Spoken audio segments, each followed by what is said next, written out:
সমাজতে শিক্ষিত বাঢ়িলে কৃষকৰ পৰিমাণ কমিলে সমাজত শিক্ষিত বাঢ়িলে কোন কাৰ জগতৰ কোন কাৰ মৰমৰ মাথো চিনাকি দুদিনৰ মাথো চিনাকি দুদিনৰ জিনিলে জাননে অশ্লীলতাৰ ভাষাৰে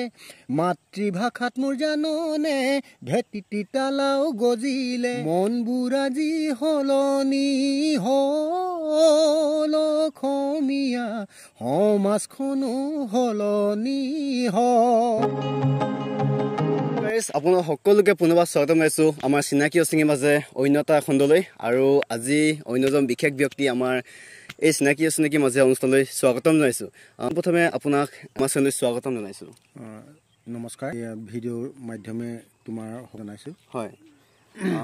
প্ৰথমে আপোনাৰ পৰিচয়টো অকণমান দাঙি ধৰক মোৰ পৰিচয় তেনেকৈ মই ইয়াৰে ওচৰৰে ডিমহোলা গাঁৱৰ এনেই থাকোঁতো মই বৰ্তমান মাকুম জ্যোতিনগৰত থাকে কিন্তু বাইদেৱে আচলতে বহু দিনৰ পৰা গানৰ চৰ্চা কৰি থাকে গান লিখে বিভিন্ন ধৰণৰ গান দিয়েও গতিকে আমাৰ চেনেল অকণমান দেখাব বিচাৰিছিলোঁ প্ৰথমে আপোনাক সুধিব বিচাৰিছোঁ গান আপুনি কেতিয়াৰ পৰা লিখে অকণমান জনাব নেকি গান ঠিক আজি ইমান তাৰিখৰ পৰা বুলি তেনেকৈ ক'বলৈ অকণমান কঠিন হয় তথাপিতো মানে গানটো এই সৰু সৰু ল'ৰা ছোৱালীবোৰক প্ৰতিযোগিতাৰ কাৰণে যোনবোৰ প্ৰয়োজন হয় তেনেকুৱা গীতবোৰ এনেই বহুত দিনৰ পৰাই ৰচনা কৰি থাকোঁ যোনবোৰ মানে সৰু সৰু ল'ৰা ছোৱালীৰ মুখত সুবাস পায় তেনেকুৱা শব্দৰে তেনেকুৱা কথাৰে তেনেকুৱা বাক্যৰে যোনবোৰ মানে বিহুৰ সময়ত তেনেকুৱা গীতবোৰ ৰচনা আপুনি অকল বিহু গীত নে অন্য আধুনিক গীতসমূহো লিখে অকল বিহু গীত বুলিয়ে নহয় মই বনগীত বিহুগীত আধুনিক গীত বিহুসুৰীয়া মানে যিকোনো গীত মই ৰচনা তেনেকৈ ক্ষুদ্ৰ মগজুৰে যোনটো ঢুকি পাওঁ সেইটো মই ৰচনা কৰি যাবলৈ চেষ্টা কৰোঁ প্ৰথমে এটা গানৰ পৰা আৰম্ভণি কৰোঁ তেতিয়াহ'লে খুব চমুকৈ তেনেকৈ দেশপ্ৰেমমূলক গীতো মই বেছি ৰচনা কৰি ভাল পাওঁ আপুনি দেশপ্ৰেমমূলক গীতো ৰচনা কৰে হয়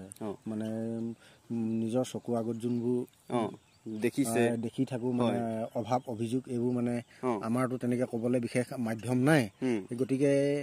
আমাৰ যি সংগীতৰ মানুহ যেতিয়া সেই সংগীতৰ ভাষাৰে ৰাইজক সচেতন কৰিবৰ কাৰণে চিন্তা কৰোঁ তাকে চিন্তা কৰি দুই এষাৰ লিখোঁ তাৰমানে সেইটোৱে আৰু বিশেষ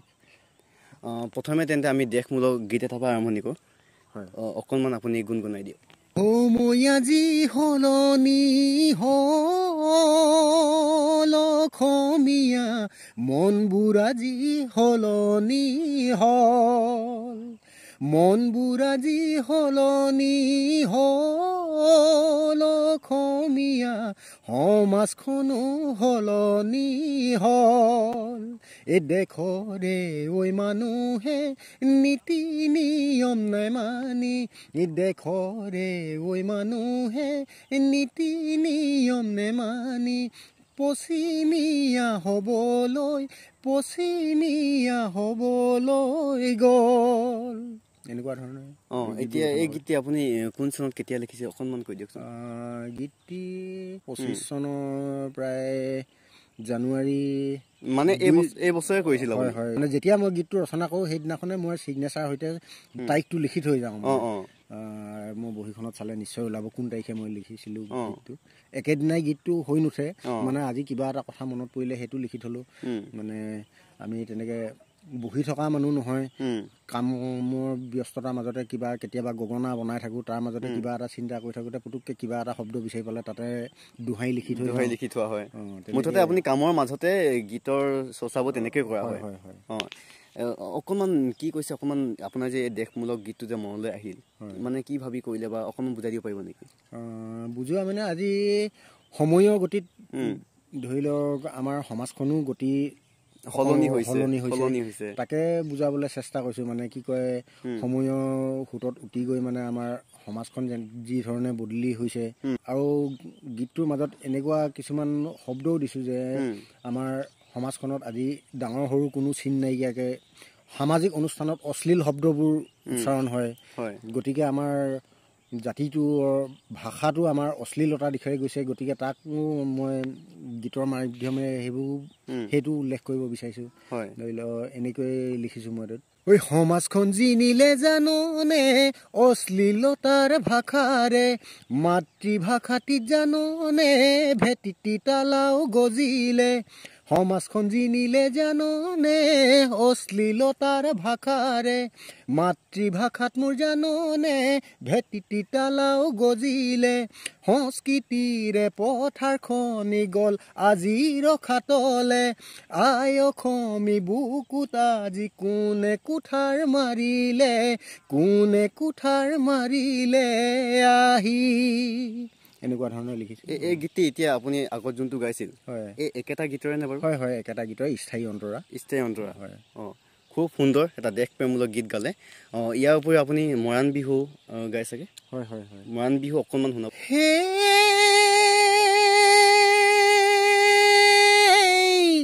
দিহিঙৰে বালি বগে ঢকে ঢকি,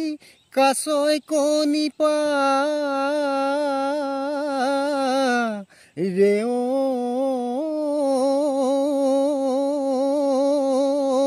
লেখি, হে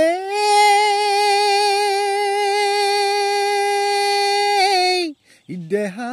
ৰম ৰমাইছে বুকু চমাইছে, ঐ তোকে পানী ঘাট দেখি। এনেকুৱা ধৰণৰ মৰাণ গীতবোৰো আমি নিজে ৰচনা কৰোঁ, নিজেই গাওঁ তেনেকৈ। হয়, আপুনি অনুমানিক তথ্য কিমান দিনৰ পৰা আপুনি গীত বনি চৰ্চা কৰিছে? গীতটো আমি চৰ্চা সৰুৰ পৰাই কৰি থাকোঁ। মানে কি কয়, ডাঙৰবোৰে যেতিয়া বিহু গায় সিহঁতৰ লগত লাগি ফুৰোঁ পিছে পিছে। মানে কি কয়, ক'ৰবাত ধৰি লওক প্ৰতিযোগিতালৈ তেতিয়াও আমি এনেই যাওঁ, তাত আমি প্ৰতিযোগিতাত অংশগ্ৰহণ নকৰোঁ, এনেই যাওঁ। এই ক'ৰবাত আপোনালোকে ধৰ ক'ৰবাত সংগীত শিক্ষা অনুষ্ঠান বা তেনেকুৱা শিক্ষা ল'বলৈকে যোৱা নাই? মানে তেনেকুৱা আনুষ্ঠানিক শিক্ষা নাই। খুব সুন্দৰ, আপুনি এটা দেশপ্ৰেমমূলক গীত শুনালে, লগতে মৰাণ বিহু, আমাৰ মৰাণ বিহু গীত এটা শুনালে। আৰু আপোনাৰ ভৱিষ্যতে কিবা পৰিকল্পনা আছে নেকি এই সংগীত জগতখনক লৈ? পৰিকল্পনাটো থাকিলেও মানে আমাৰ পৰিকল্পনাসমূহতো বাস্তৱত পৰিণত নহয়, যিহেতু আজিকালিতো জানাই মানে অৰ্থনৈতিক যুগ, আৰ্থিক দিশত আমি তেনেকৈ আগবঢ়া নহয়। হয়, গতিকে আমাৰ পৰিকল্পনা ভাবেই ৰখি যায়। যেনেকৈ আমি গীতবোৰ ৰচনা কৰা যেনেকৈ ৰচনা কৰোঁ তেনেকৈ বহীৰ মাজতে থাকি যায়। পৰিকল্পনাবোৰ ঠিক তেনেকৈ মনতে থাকি যায়। আমাৰ পৰিকল্পনাবোৰ বাস্তৱায়িত কৰিবলৈ অকণমান অসুবিধা হয়। ৰচনাটো থাকি যাব, আমাৰ অব্যাহত থাকিব। আমি যিমান দিনলৈ পাৰোঁ মানে আমাৰ ৰচনা আমি কৰি থাকিম। আপোনাৰ চবত কৰিবলৈ মন আছেনে বাৰু কেতিয়াবা? নিশ্চয় আছে। আমাৰ বাস্তৱায়িত কৰিবৰ কাৰণে এইটো পৰিকল্পনা, সপোনটো মানুহৰ চবৰে থাকে। হয়, নহওক আপুনি এটা দেশপ্ৰেমমূলক গীত, মৰাণ জনগোষ্ঠীৰ এটা গীত শুনালে। ইয়াৰ উপৰিও আধুনিক গীতো আপুনি লিখোঁ, চৰ্চা কৰোঁ বুলি কৈছে। এটা আধুনিক গীত খুব চমুকৈ আধুনিক গীত মই এনেকুৱা ধৰণৰ, আজিকালি ধৰি লওক ভাবিব নোৱাৰাকৈ আকস্মিকভাৱে কোনোবা ডেকা ল'ৰা এজন ঢুকাই গ'ল, বা কোনোবা এজন মানে আমাৰ আত্মীয় মানুহ এজন ঢুকাই গ'ল, তেনেকৈ আমি আৱেগিকভাৱে এটা গীত ৰচনা কৰিছিলোঁ, সেইটোকে চিন্তা কৰি। হয়, কোন কাৰ জগতৰ, কোন কাৰ মৰমৰ, মাথো চিনাকি দুদিনৰ, মাথো চিনাকি দুদিনৰ, মৃত্যু আহে কেতিয়া কোনে জানে, মৰণে কাকো বাতৰি বিলাই নাহে, নেজানে আনে একো, নুবুজে কোনেও একো নেজানে। এনেকুৱা ধৰণৰ। খুব সুন্দৰ। ককাইদেউৰ আৰু এটা গীত শুনিম বুলি ভাবিছোঁ, দেশপ্ৰেমমূলক গীত, যিহেতু ভিডিঅ'টো সামৰণিৰ ফালেও আগবাঢ়িছোঁ। গতিকে আৰু এটা দেশপ্ৰেমমূলক গীত আপোনাৰ পৰা শুনো, আৰু অকণমান দুহাৰীকৈ বুজাই দিব কি কৰিছে বা এই গীতটিত। দেশপ্ৰেমমূলক গীত মানে ধৰি লওক, মই আজিকালি আমাৰ উঠি অহা ল'ৰা ছোৱালীয়ে খেতি পথাৰবোৰ বাদ দিলে। হয়, মানে সহজতে ধন বিচৰা হ'ল, মানে ৰাগিয়াল বস্তুৰ প্ৰতি আসক্তটো বেছি হ'ল। গতিকে তাকে লৈ এটি গীত মই ৰচনা কৰিছিলোঁ। সমাজতে শিক্ষিত বাঢ়িলে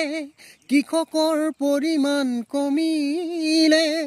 সমাজত শিক্ষিত বাঢ়িলে কৃষকৰ পৰিমাণ কমিলে 10 জনে কৰে কাম 1000 জনে খাম সেয়েহে বজাৰত বস্তুৰ দাম সেয়েহে বজাৰত বস্তুৰ দাম সমাজত শিক্ষিত বাঢ়িলে এনেকুৱা ধৰণৰ ৰচনা কৰিছিলোঁ খুব সুন্দৰ তথাপিও কথাখিনি বুজি পাইছোঁ বাৰু গীতটো তথাপিও অকণমান চমুকৈ বুজাই দিব নেকি মানে কি কয় আজি গীতটোত অকল এইখিনিয়ে নহয় আৰু বহুত কথা উল্লেখ আছে মানে কি কয় আজি আমাৰ শিক্ষিত সমাজখন বাঢ়ি যোৱাৰ লগে লগে ল'ৰা ছোৱালীবোৰ আমাৰ বাহিৰলৈ গুচি যায়গৈ আমাৰ কৃষি কাৰ্যৰ প্ৰতি ধাউতিটো নাইকিয়া হৈ যায় ধাউতি কমি গৈছে কমি যোৱাৰ লগে লগে পুনৰ ল'ৰাজনে কিবা এটা সংস্থাপনৰ দিশে আগবাঢ়ি যায় গতিকে আমিতো সংস্থাপন এটা পালে আমি টকা পইচা 2 টকা পাম হয় আমি টকা পইচাটো খাই মানুহ জীয়াই নাথাকে সদায় আমাৰ কৃষি কাৰ্যৰ লগত সম্বন্ধ থকা বস্তুখিনিহে মানুহে খাই জীয়াই থাকিব পৰা যায় গতিকে সেইকাৰণে আমি য'তেই যি নকৰিলোঁ মানে আমাৰ পৰম্পৰা ধৰি লওক যোনটো আমাৰ খেতিৰ লগত সম্বন্ধ এইখিনি পাহৰি যাব নালাগে বুলি ভাবোঁ মই হয় যিহেতু আৰু এটা প্ৰশ্ন সুধিম বুলি ভাবিছোঁ আপুনি যিটো আগৰ পৰা সংগীত জগতৰ লগত জড়িত হৈ আছে এতিয়া যিসকল আগৰ সংগীতৰ লগত বৰ্তমান সংগীতৰ লগত আপুনি কি পাৰ্থক্য দেখা পাইছে আজিকালি সংগীতসমূহ খুব সস্তীয়া ধৰণে ৰচনা কৰা হয় মানে আজি যোনটো গীত ৰচনা হ'ল বা গালে সেই গীতটো ধৰি লওক খুব কম দিনৰ কাৰণে মানে চৰ্চা হয় বা মানুহৰ মাজত থাকে পিঠি দিলেই মানে পৰ্বত মানে দুদিনৰ পিছত হেৰাই যায় আৰু সেই গীতটো আৰু কোনো শুনিবলৈও নিবিচাৰে আৰু মানে তাৰ কোনো অৰ্থ নাইকিয়া বা কিবা নিচিনা হৈ যায় বস্তুটো আৰু তাৰ উপৰিও মানে বিশেষকৈ আজিকালিনো কি ক'ম মানে অশ্লীলতা দিশটোত আহি যায় সস্তীয়া জনপ্ৰিয়তা অৰ্জন কৰিবৰ কাৰণে মানুহে বিভিন্ন শব্দ ব্যৱহাৰ কৰি গীতসমূহ ৰচনা কৰে এইবোৰ হোৱাটো নিবিচাৰোঁ আৰু মানে আমাৰ সংগীত জগতখনত যাতে তেনেকুৱা নহয় তাকে কামনা কৰোঁ যাতে ৰাইজৰ মাজত তেনেকুৱা অশ্লীলতাবোৰ আহি শিপাব নালাগে এইটোকে আশা কৰোঁ হয় যিহেতু আমাৰ এই অনুষ্ঠানটোত এটা অনুপ্ৰেৰণামূলক যিসকল নতুন প্ৰজন্ম আহে তেখেতসকলৰ বাবে এটা অনুপ্ৰেৰণামূলক বাৰ্তা আমি লওঁ এতিয়া আপোনাৰ পৰা অকণমান কেনেদৰে আগুৱাই যাব লাগিব নতুন প্ৰজন্মৰ বাবে তো এটা অনুপ্ৰেৰণামূলক বাৰ্তা আপোনাৰ ফালৰ পৰা কি হ'ব অকণমান যিসকলে ধৰি লওক সাংস্কৃতিক জগতখনৰ লগত জড়িত আছে তেওঁলোকে অব্যাহত ৰাখক সদায় সংস্কৃতিটো আমাৰ সেউজ কৰি ৰাখিবলৈ চেষ্টা কৰিব লাগে যাতে আমাৰ সংস্কৃতিৰ দিশটো অধঃপতনে গৈ মানে কালক্ৰমত মানে হেৰাই যাবলৈ দিব নালাগে ইয়াকে ক'ব বিচাৰোঁ মই বৰ্তমান যুৱ চামকেই হওক বা বৰ্তমান যি চলি আছে মানে এইবোৰ মানে অনাকাংক্ষিত কিছুমান ভুলৰ কাৰণে ধৰি লওক কিছুমান দিশটোত মানে বিতৰ্কলৈ গুচি যায়গৈ এইবোৰ দিশলৈ গুচি নোযোৱাকৈ চালি জাৰি চাই মানে সংগীত জগতেই হওক বা সাংস্কৃতিক জগতখনতেই হওক আমাৰ শিল্পীসকলে আগবঢ়াটো ভাল বুলি মই চিন্তা ভাবোঁ আৰু এটা শেষত গীত শুনিম তাৰপিছত লাহেকৈ ভিডিঅ' সামৰণি মাৰো বুলি ভাবিছোঁ আপুনি যিহেতু বনগীতৰ কথা উল্লেখ কৰিছিল বনগীত অকণমান শুনো বুলি ভাবিছোঁ বনগীত মানে কি কয় আমাৰ আজিৰ যুগত আজিৰ তাৰিখত বনগীত ৰচনা কৰাও মানুহৰ অভাৱ হৈছে আৰু কি বুলি কয় বনগীত শুনা শ্ৰোতাও অভাৱ হৈছে গতিকে বনগীতটো হ'ল আমাৰ প্ৰকৃতি কৃষি পথাৰ এইবোৰ লগত সম্বন্ধিত এটা গীত যিটো গীতক মানে বনগীত নামেৰে আখ্যা দিয়া হয় এই বনগীতটো আমাৰ এটা কৃষ্টি সংস্কৃতিৰ ভিতৰে এটা গীত হয় আজি চামৰ যুৱ চামে মানে এইবোৰ গীতক মানে বৰ এটা প্ৰাধান্য নিদিয়ে সেইটো কাৰণে এইবোৰ প্ৰায় বিলুপ্তিৰ দিশে গৈছে বুলি ক'লেও কোনো ভুল কোৱা নহয় সেইটো কাৰণে মই বনগীত বিহুগীত আধুনিক গীত এইবোৰ মানে ৰচনা কৰিবলৈ চেষ্টা কৰোঁ মানে অকণমান বনগীতটো শুৱাই দিওঁ ভাল লাগে মাটি মই উপজা ভাল লাগে মোৰ জাতি আছে ইতিহাস ভাল লাগে পিতাই মুখত বিৰিঙাই হাঁহি বনগীতত কঁপি উঠে মোৰে হিয়াখনি বনগীতত কঁপি উঠে মোৰে হিয়াখনি ঠিক এনেকুৱা ধৰণৰ গীতবোৰকে মানে বনগীত বুলি কোৱা হয়, যিবোৰ মানে আমাৰ খেতি পথাৰৰ লগত কিছু সামঞ্জস্য ৰাখি মানে সম্বন্ধ থকা, মানে আমাৰ থলুৱা বাদ্যযন্ত্ৰসমূহক উল্লেখ কৰা, এনেকুৱাবোৰে বনগীত বুলি কয়। হয়, বহুত বহুত ধন্যবাদ জ্ঞাপন কৰিছোঁ আপোনাক ইমানখিনি সময় দিয়াৰ বাবে, আৰু আপোনালোককো বহুত বহুত ধন্যবাদ জ্ঞাপন কৰিছোঁ ইমানখিনি সময়লৈকে চাই থকাৰ বাবে, আৰু আপোনাৰ এই যাত্ৰা আৰু আগুৱাই যাওক তাৰে কামনা কৰিছোঁ, সপোনবোৰ যাতে বাস্তৱত পৰিণত হওক। বহুত বহুত ধন্যবাদ জ্ঞাপন কৰিছোঁ। ধন্যবাদ।